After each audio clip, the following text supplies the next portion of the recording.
Good morning, ladies and gentlemen. Welcome again to our YouTube channel. And today we are going actually to have a discussion about the address that William Samoei Ruto made at the UN Assembly. And William Samoei Ruto actually raised noble and fundamental issues in the UN Assembly.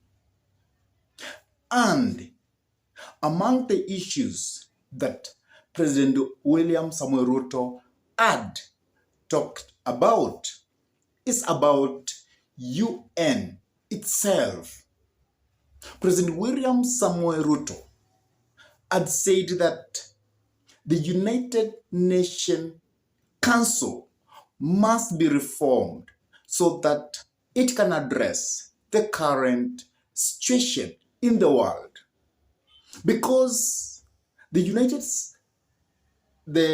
United Nations Council, as it is constituted currently, it is promoting undemocratic ideals. And because of its present structure, the United Nations is actually seen as being promoting a lot of impunity. And that's why President William Samoei Ruto is calling that we need an urgent restructuring of the United Nations so that it can respond well to the current situations in the world. The United Nations currently, actually, it's undermining democratic principles. It is also leading to isolation of nations. For example, the current structure of United Nations has actually left out Africa, because Africa is the only continent which does not have permanent membership to United States of the United States. And therefore, President William Samoei Ruto has called that we need to change the structure of United Nations. So the second thing that President William Samoei Ruto had to address in United Nations Assembly is about peace in the world. Because it seems that some nations in the world, they have been forgotten, like Haiti, Somalia, DRC, where we have wars. And therefore, President William Samoei Ruto urged the United Nations that it must respond to that immediately. William Samoei Ruto had also to address about the climate change. He said that during the Climate African Summit in Nairobi, that Africa reached an agreement on how to deal with climate change. And because of that, the world must actually come in to enhance that to happen. And it should come to that call without looking at African nations as people who are begging the world. So, President William Samoei Ruto actually addressed all these issues in detail. And that's why President William Samoei Ruto is actually being seen as an Africa spokesperson because he had to address fundamental issues facing the United Nations. Please, I could like you to listen to the speech of President William Samoei Ruto addressing the United Nations Assembly 78th session. Please listen to this. Thank you very much. The world over today, hundreds of millions of people are besieged by anxiety about their present and future security, dignity, and prospects of well-being. Many are victims and witnesses of present assaults of many, and many more are afraid of future violations of their most fundamental expectations. In his opening address, our Secretary General provided a graphic snapshot of the condition of the world and humanity, a situation that calls into question the state of multilateralism in terms of its founding aspirations as well as its present agenda. The poverty, fear, suffering, and humanitarian distress haunting the victims of conflict, drought, famine, flooding, wildfires, cyclones, deadly disease outbreaks, and other disasters are the outcomes of sustained violation of the most essential principles and the systemic neglect of humanity's dearest values, which lie at the very foundation of the UN Charter. The failure of peace and security systems, inadequate development, and limited climate action, amidst technological advancement and enormous wealth, has left us in a state of paralysis, enduring one of the darkest periods of human existence. We may all agree, without any fear of contradiction, that the world is headed in a most undesirable direction.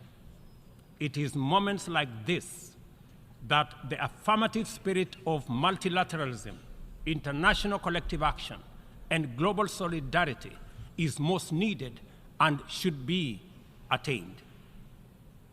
This is not the occasion for any member of the United Nations to escape when they should be rising to the challenge of the moment.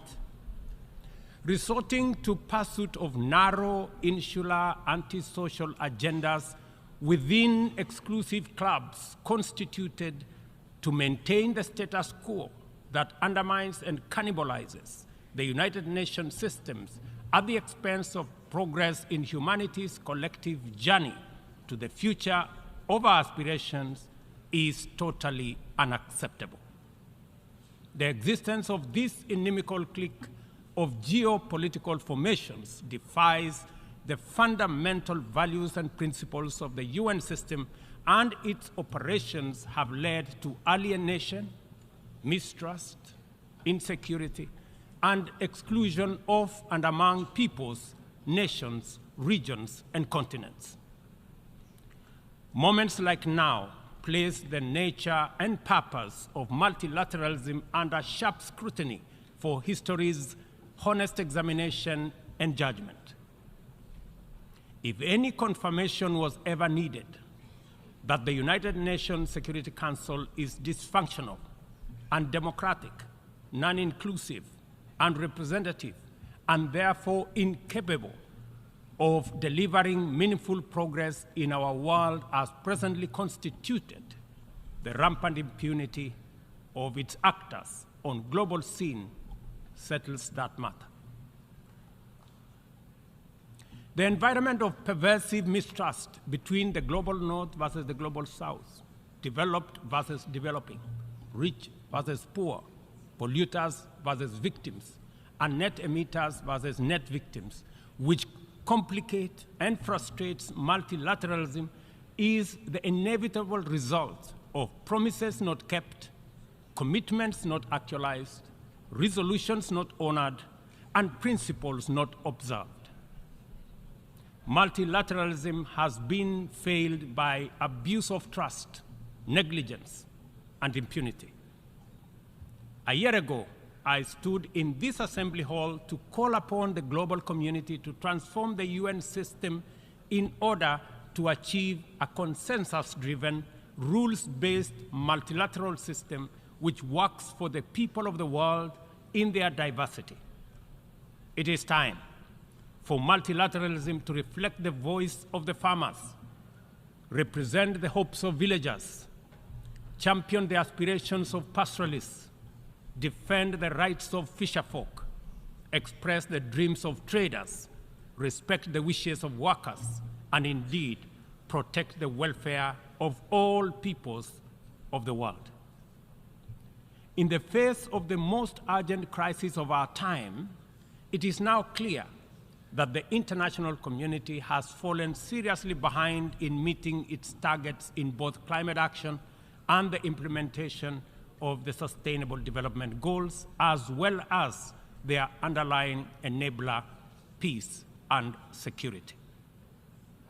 We as Africa have come to the world not to ask for arms, charity, or handouts, but to work with the rest of the global community to give every human being in this world a decent chance of security and prosperity by taking necessary actions, mobilizing adequate resources for investment, confronting security challenges, and resolving conflict as we all make our contribution to global prosperity. Kenya is proud of the contribution it continues to make in its tireless endeavor to support peacemaking, conflict prevention, peacekeeping, peace building, and other interventions undertaken across different regions. All across Africa, there is progress in efforts to resolve conflict and restore peace and stability, while at the same time, we are witnessing setbacks to democratic consolidation in the form of unconstitutional changes to governments. Kenya remains committed, determined, and indefatigable in its contribution to unity, peace, security, stability, and prosperity. Often, we have made encouraging progress. For example, on 5th December 2022, the Juba Peace Agreement ushering in a 2-year transition was signed by the parties to the conflict in Sudan. A day after, the Inter-Congolese Dialogue on EAC-led process and concluded its 3rd session in Nairobi. The following day, the government of Somalia and Somaliland agreed to resume reconciliation. We are also proud of the progress made in stabilizing Eastern DRC as a result of the EAC regional force setting the DRC on the path to sustainable peace and stability.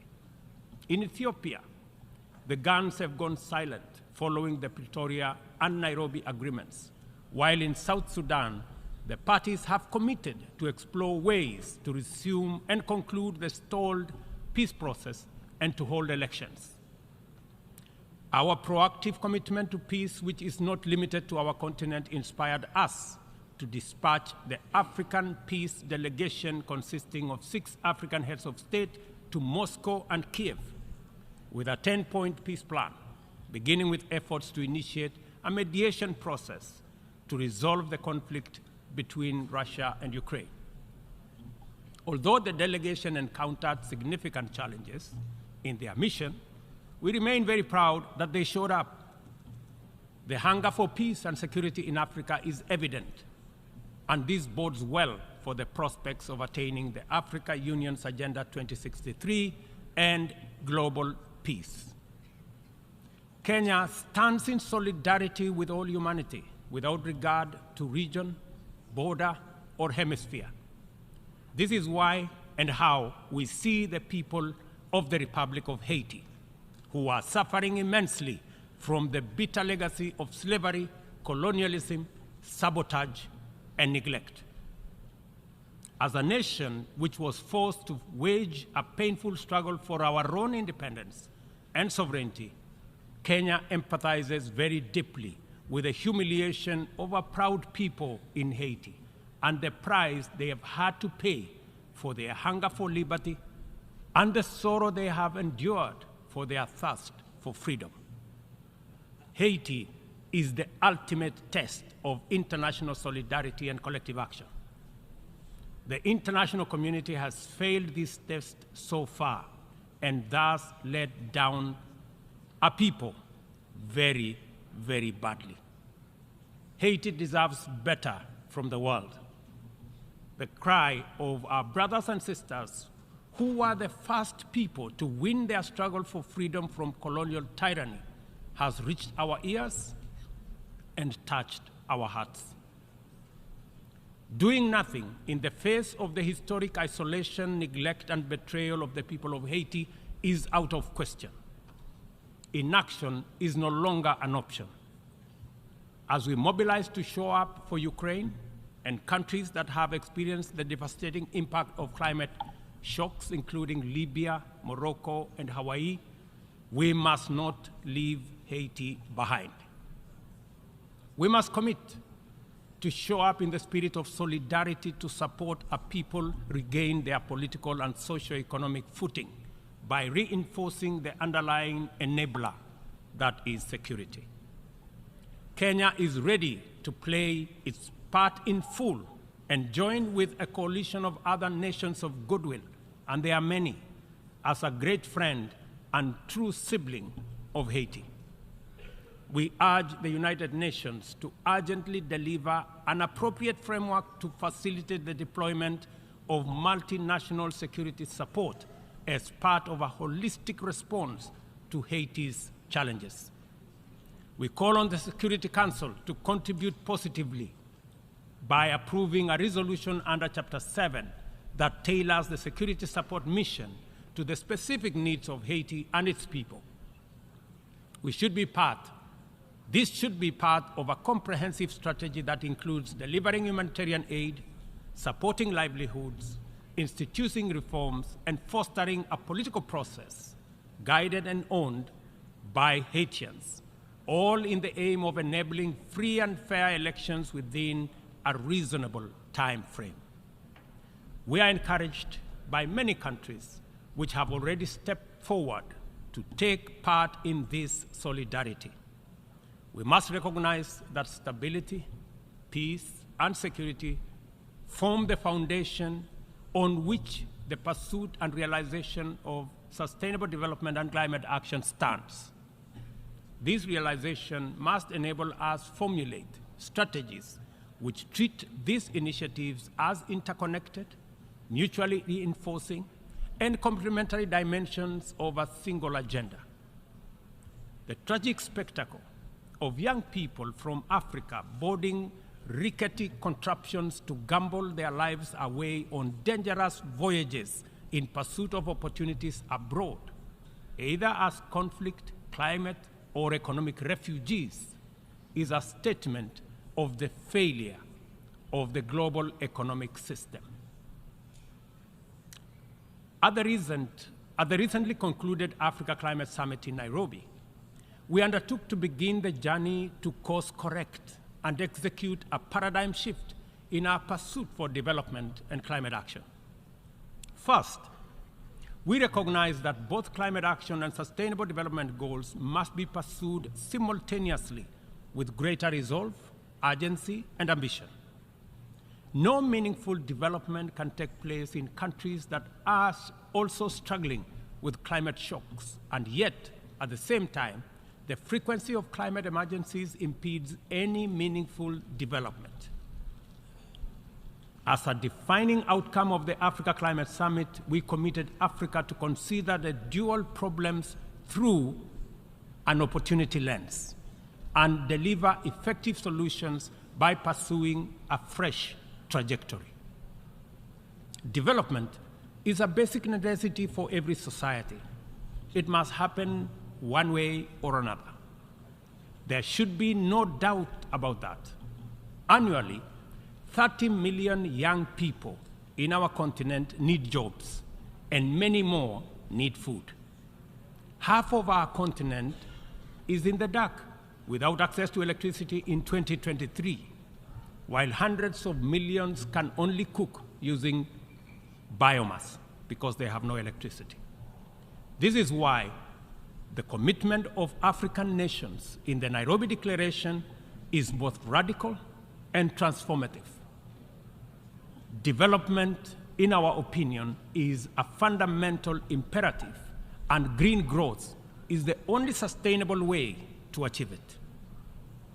From our standpoint, there is no need to be trapped in a false choice. Sustainable development is robust climate action, and climate action is development. Africa's potential is defined by abundant and diverse resources, ranging from a youthful, highly skilled, and motivated young population, immense renewable energy potential, and mineral resources, including critical minerals, and extensive natural capital endowment, including 60% of the world's unutilized arable land. Capital and technology can find no better returns anywhere than the tremendous investment opportunity in Africa's potential. Such investment would drive green growth, creating jobs and wealth, while decarbonizing global production and consumption. Further, the investments would also connect over 600 people to clean electricity, provide clean cooking to about 1 billion people, finance green manufacturing, including e-mobility, transform African agriculture and food systems, including the manufacture of green fertilizer, process vast tonnage of steel, aluminum, and lithium required by new green industries, and enable our young people find the livelihoods they desire at home, and reverse the tide of migration in the opposite direction. To unlock financing at scale and create incentives for investment at scale in green opportunities, the Nairobi Declaration makes the reform of the international financial system a priority. No meaningful climate action or development can take place in conditions of financial distress.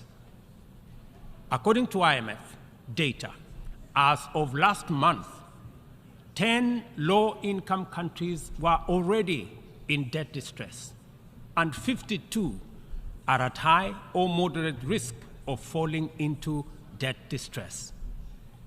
The 3.3 billion people in these countries are trapped in a vicious circle of emergency responses, reconstruction, and recovery from more frequent climate shocks, which diverts resources away from both development and climate action, and sucking vulnerable countries into a downward spiral of debt and environmental stress. The global community must therefore develop a debt restructuring initiative that does not wait for nations to plunge over the cliff into debt distress before providing relief. Rather, the new sovereign debt architecture should extend the tenure of sovereign debt and provide a 10-year grace period for countries that are in debt distress. The second financing intervention relates to concessional financing. It is time to work with the international financial institutions to provide more concessional loans, approximately to the tune, in our estimation, of about $500 billion, and to provide increased liquidity support through special drawing rights with a minimum target of what was obtained during the COVID pandemic of $650 billion. Access should be based on specific needs, not entitlement, and this necessitates changes to the allocation mechanism different from what we saw during SDRs for COVID. The third critical reform is that of the financial market reorganization. The entire system of risk assessment and the opaque methodologies employed by credit rating agencies and risk analysis needs to be overhauled at the minimum.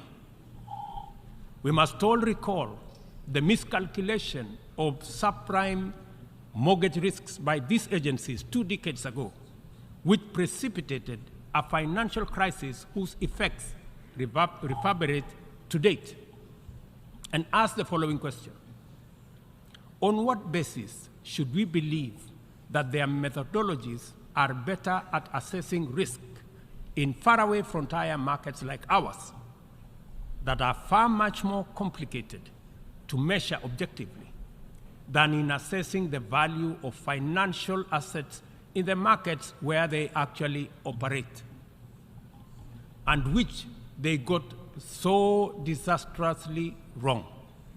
If they got it wrong then, I bet you they have it wrong now.